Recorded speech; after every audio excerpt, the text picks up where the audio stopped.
Rest in peace, shout out to Kevin Samuels. I can't lie, I've never actually watched any of his videos, but it's hard not to run across some of his content or people who are reacting to his content when you're on YouTube, because a lot of people make reaction videos to him, and he was a polarizing figure. So, when you're surfing through YouTube, you can't help but to run across him. And I was familiar with what he was doing. I would see news articles and things like that. I would see people, the thumbnail of people reacting to him. So I understood what kind of field he was in.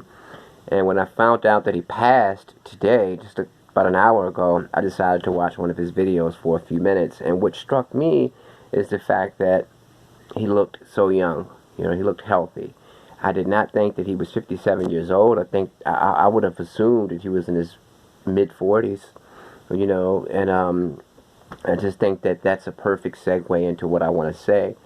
I know a guy, he's 70 years old, and he worked at Northrop Grumman, which is a military defense contractor, meaning that the military buys weapons and computer systems from certain companies. These defense, like Lockheed Martin, stuff like that, they don't buy their equipment and computers from just any old body. They buy them from a select group of companies that have contracts with the federal government.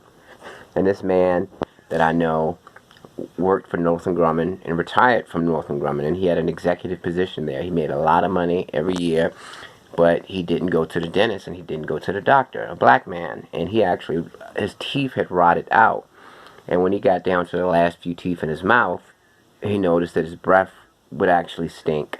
So what he did is he went to the dentist to figure out why his breath was stinking. And the only reason he went is because the woman he was dating just kept complaining about it and complaining about it. If it were up to him, he wouldn't have went at all. So he got everything taken care of, and it just amazed me, because you always hear stories about people who can't make it to the doctor or dentist in the black community because they don't have insurance. But here's a guy who has the best insurance in the world. He makes a lot of money, and he just decided that he didn't want to go to the dentist or doctor. And it's a lot of people in the black community who share that sentiment. People who can go to the doctor don't. They only go when they absolutely have to, when the pain is unbearable, or if somebody forces them to. But if it were up to them, they wouldn't go. And a lot of people in the black community have this thing against doctors where they just don't feel comfortable going. They only go when they feel like it's absolutely necessary. But as far as preventative measures and preventative things like going for checkups and things like that, a lot of us just simply don't go. And Kevin Samuels, I'm not saying that he was unhealthy.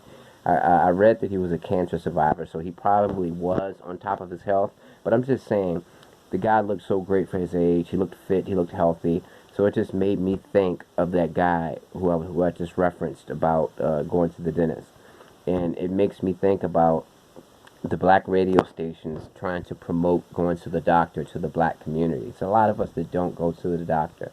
And all I'm saying is, if you got a little uncomfort, a little bit of pain, go to the doctor now. Don't be afraid to go. Don't look at it like, well, hey, whatever I got going on is going to be okay tomorrow. This feeling will go away. This pain will go away. That rash will go away. A lot of us end up in situations where our health declines or we pass away simply because we just didn't go to the doctor. And it's human nature to be afraid to hear bad news. It's human nature to not want to find out what's going on. You kind of find comfort in not knowing. So rest in peace, Kevin Samuels. Take this opportunity to commit to your health. Peace.